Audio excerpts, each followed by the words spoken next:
De Kenneth Tynan, tirano de la crítica teatral de su tiempo, ya hablé al estudiar a Shakespeare, pero sería injusto despedirme de aquel estudio de Shakespeare sin recomendar su libro más valioso, sin duda alguna, aunque es una agregación es un agregado de ensayos, de artículos periodísticos, que es El sonido de dos manos aplaudiendo, que de alguna manera contrahace, imita el famoso koan del aplauso de una sola mano, lo cual tampoco es, en fin, además esto es algo que resuelve Bart Simpson en un capítulo de la serie de Matt Groening, pero cualquier viandante podría resolver este koan.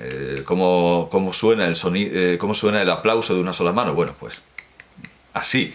Pero aquí tenemos el el sonido de dos manos aplaudiendo y naturalmente el grueso del libro, en la atención de sus lectores, se dedicaría a las artes escénicas, al teatro, pero en realidad no es así. Desde luego los artículos más interesantes de esta obra no son dramáticos, no son de crítica teatral ni nada parecido. De hecho, los artículos de crítica teatral son los menos interesantes.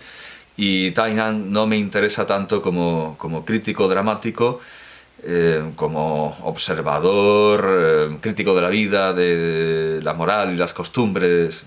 Desde luego, en todo eso me parece que es mucho más certero que como crítico dramático, porque como crítico dramático alaba a Sir Laurence Olivier. Por cierto, Kenneth Tynan no era Sir, no tiene... Estoy viendo que no tiene ninguna condecoración, no aparece nada parecido. Me extraña. Tengo delante el artículo, estoy delante del artículo de Wikipedia en inglés, que está muy bien y está lleno de fuentes, muchas de ellas sacadas de los periódicos. En lugar de acudir a los libros, acude muchas veces a la reseña de un libro sobre Tynan, o de Tynan, especialmente sus diarios, de donde salen muchas informaciones pertinentes. La fotografía que ilustra el artículo es un retrato de 1953 de Elsbeth Judah, que está muy bien, aparece con una ropa bastante llamativa, muy sofisticada, muy extravagante. Claro, y esto y el dedicarse a la crítica teatral, citando, no sé si a los Simpson, bueno, en los Simpson sí, se decía que todos los que dirigen, hacen o incluso van al teatro, incluso asisten como espectadores al teatro, son gays. Y en Futurama, también de Matt Groening, aparece un mensaje del Papa espacial contra las relaciones robosexuales, elogiando las relaciones humanas de siempre, por las que el hombre hacía cosas para impresionar al sexo opuesto y a veces incluso al propio sexo, y entonces como ejemplo aparecía el drama. Todo esto me llevó a pensar si esos elogios desmedidos de Sir Laurence Olivier no se debían a algo semejante a lo que llevaba a un periodista actual a comenzar una entrevista a Javier Bardem diciendo que era un periodista de sexo masculino, que empezaba su entrevista a Javier Bardem diciendo que era una fantasía sexual de siempre, con lo cual lo colocaba en una posición bastante poco imparcial, y luego toda la entrevista desarrollaba esa idea y parecía desde luego un acto de sumisión sexual a Javier Bardem, especialmente en las cuestiones más contradictorias, como las de si se podía ser rico y comunista. El periodista no hizo ahí de entrevistador comprometido, como presume de serlo Elena Poniatowska, o esta periodista española que entrevistó a Ahmadinejad y se le cayó, fue con velo, pero se le cayó así como a mitad. Ni siquiera esta apariencia de compromiso no la ha ejercido desde luego el periodista, lo que no hace tampoco a Poniatowska. una buena periodista, no la convierte en buena periodista el que vaya con la escopeta montada, y desde luego tampoco a sus imitadoras. No son buenas periodistas por intentar forzar al entrevistado, aunque sea un tirano, aunque sea un dictador, a reconocer determinadas cosas que ellas están predispuestas a hacerles escupir, o tampoco son desde luego buenas periodistas por ser impositivas y mandonas, y no, eso no las hace buenas periodistas, las hace maleducadas, sencillamente, aunque estén hablando con un tirano, con un dictador. Hay maneras muchísimo más sutiles de que el tirano se descubra a sí mismo, y desde luego no hay mejor descubrimiento de la tiranía que la propaganda. Esto lo sabía perfectamente el padre Ladagne, con su autorretrato del Partido Comunista. Pensaba que la inclinación de Tainan hacia Olivier era de ese género, pero bueno, este artículo en Wikipedia es tan completo que nos indican hasta las preferencias sexuales de Tainan, y no, simplemente es amanerado en el hablar. Desde luego era pedantísimo, era amanerado en el hablar, en el vestir, pero como lo podría ser cualquier inglés extravagante, y no, sus gustos se decantaban más por el sadomasoquismo que por la homofilia, o por la... no, esto suena a hemofilia, que por el homoerotismo, que por otro lado es como hemos visto en las memorias de Simon Cowell, tan común en la escena inglesa. No sé si será una herencia de los tiempos isabelinos, en los que por pudor no se dejaba subir a las mujeres a las tablas, y al final eso, en lugar de incentivar y favorecer el pudor, la castidad y las relaciones heterosexuales solo dentro del matrimonio, lo que favorecía era desde luego que hubiera casi un género específico de homosexualidad, que era el que tenía inclinación por los actores que hacían de mujer en los teatros. Yo creo que incluso de una manera incluso más fuerte que en Japón, donde no existía ningún inconveniente religioso para estas relaciones, y los actores también hacían de mujer, también había actores especializados en los papeles femeninos. El caso es que a base de reseñas de sus diarios y de otras publicaciones se nos dice que Tainan era como... bueno, no exactamente. Era sadomasoquista, y va a pensar en el ejemplo de Luis García Berlanga, que explicaba muy bien el sentido del sadomasoquismo. Él ve a la mujer como un ser superior, y por lo tanto es un tirano a abatir, y es un tirano contra el que luchar. Seguramente Tainan, que era muchísimo más practicante que teórico, según lo que en este completísimo artículo con muchísimas referencias viene, era más práctico que teórico, no, incluso puede que ni siquiera llegara a una teoría política como aquella a la que llegó Luis García Berlanga. Por lo tanto, tiene muchísimo más delito como crítico, porque si hablara en él la carnalidad, sería hasta disculpable, pero como dice todo esto de Laurence Olivier, defendiéndolo, diciendo que es chutzpah en yiddish, lo que para nosotros es claramente altivez, no lo hace por una pulsión carnal, sino por mal gusto, lo cual es mucho más censurable y mucho más condenable. Como digo, a pesar de que la portada haga alusión a las artes dramáticas, las artes dramáticas no es desde luego lo más interesante de este volumen, que ya lo digo, es su mejor colección, y desde luego en España esto no ha pasado inadvertido. Aquí hay una dedicatoria borrada, a ver si puedo... digo que esto no ha pasado inadvertido en... bueno, no voy a poder desentrañarla. Que no ha pasado inadvertido en España, donde este libro se publicó por la editorial Anagrama, no con este título, El sonido de dos manos aplaudiendo, sino con el título un poco más escandaloso y publicitario, Kenneth Tainan, la pornografía, Valencia, Lenny. Evidentemente es Lenny Bruce, sobre el que hay un valioso ensayo, Polanski y otros entusiasmos. Y la portada es aún más publicitaria y más escandalosa y propagandística, hasta el punto de que la tengo delante, pero no la puedo enseñar. Quiero decir, no puedo enseñar una fotografía. No tengo el libro, no tengo el libro. Tengo aquí una fotografía de la portada y con eso ya, ¿para qué leer el libro si la portada ya es suficiente? En la portada aparece el nombre de la editorial, Editorial Anagrama, 1979, por cierto. Eso no lo pone, pero la edición es de 1979. Editorial Anagrama, bueno, la que tengo aquí, que es, si no me equivoco, la original, que por cierto esto perteneció al New College Neville Cross Center. Es un libro de biblioteca. Jonathan Cape, 30 Bedford Square, London, es donde está su librería y su editorial. Es de 1975, creo que sí, que es la primera edición, o al menos en esta colección. Especifican que el artículo sobre Lenny Bruce, que es llevado a la portada de la edición de Anagrama, apareció por primera vez como introducción en How to Talk Dirty and Influence People, publicado en 1965 por Playboy. Cómo decir guarradas e influir a la gente.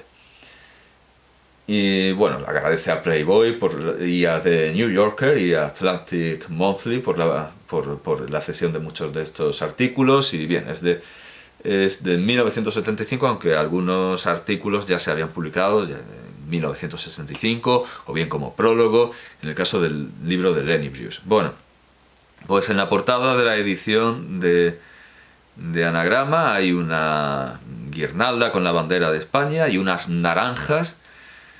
Está la protagonista del Ángel Azul de Sternberg, que es esta actriz tan admirada por Fernando Fernán Gómez, Marlene Dietrich. Está Lenny Bruce, está Marlene Dietrich en el Ángel Azul, está Dominguín de espaldas, con el capote en alto, y hay una colosal mujer con unos grandes pendientes y el pelo encarnado, los labios pintados y un lunar y algo entrada en carnes porque tiene algo de papada, que nos está enseñando, presionando sobre ellas, nos está enseñando las tetas y bueno, Marlene Dietrich en el Ángel Azul, que es una figura más o menos azul, no llega a tapar lo negro que también nos está enseñando. Detrás de ella hay una cámara de cine y cohetes falleros. Es una escena plenamente fallera, plenamente valenciana, plenamente berlanguiana, incluso por la presencia del cine, y evidentemente esto no lo puedo enseñar porque a las redes sociales de hoy les espantan las tetas y no digamos ya, como dirían en las películas de Pajares y Esteso, el Barbas, o podríamos decir el Bin Laden, aunque el Bin Laden fue como se llamó popularmente a los billetes de 500 euros, porque nadie lo había visto nunca. Luego al final sí que dieron con Bin Laden. Y como mucha gente empezó a dar con Bin Laden en la vida metafórica, al final se suprimieron estos billetes porque servían ante todo para blanquear dinero. Bueno, evidentemente el título no es La pornografía, Valencia, Lenny Polanski y otros entusiasmos, pero sí que ha sabido ver este título, esta traducción, los entusiasmos más interesantes de esta colección. Sobre Kenneth Tynan, su obra, su vida, voy a enlazar el artículo de Wikipedia, que está muy bien y además está ilustrado, ahí está su bibliografía, etcétera. Esto está muy bien. En la solapa se nos hace una biografía muy resumida, una biobibliografía muy resumida. Se nos dice, ha sido crítico dramático para The Spectator, para The Evening Standard, The Daily Sketch, The Observer y The New Yorker. Ha sido el jefe literario del Teatro Nacional de 1963 a 1973, evidentemente el Teatro Nacional británico. Ha coproducido Soldiers en 1968. También ha medio escrito, pero vamos, ha sido coescritor, eso es, de O Calcuta, que se estrenó en Londres en 1970. Entre sus publicaciones están Alec Guinness, una monografía sobre Alec Guinness, 1954, Bull Fever 1955, Curtains, 1961 y Tynan Right and Left, 1967. Pero como digo, esta es la auténtica joya de su escritura en lo que pueda valer, porque ya lo digo, que su juicio dramático no vale demasiado si ensalza y encumbra a Sir Laurence Olivier. Tiene esto 5 secciones. Está dedicado a Kathleen. 5 secciones. La primera, no hay manera de circunscribirla a ningún género ni a ningún tema concreto, porque los artículos que contiene son Nicole Williamson, The Road to the White House, y Memory of Mr. Coward. Aquí sí tenemos algo teatral. El famosísimo artículo en defensa de Lenny Bruce, que acabó de manera lamentable y tristísima por decir guarradas, que luego fue algo que hizo escuela y desde luego se considera pionero, pero sufrió mucho el haber sido el primero que dijo guarradas en un escenario, en un espacio público digno, aunque fuera cómico. The Maturing of Eric Morecambe, Merman in London, 2 or 3 Things I Know of Marlene, por eso aparece Marlene Dietrich en la portada de la edición de Anagrama. Magnetic Pole, A Portrait of Polanski y The Testing of Antonio Ordóñez. La segunda sección contiene Rehearsal Logbook, Olivier, The Actor and the Moor. Esto me parece una defensa muy detallada de algo indefendible, que es Laurence Olivier como actor.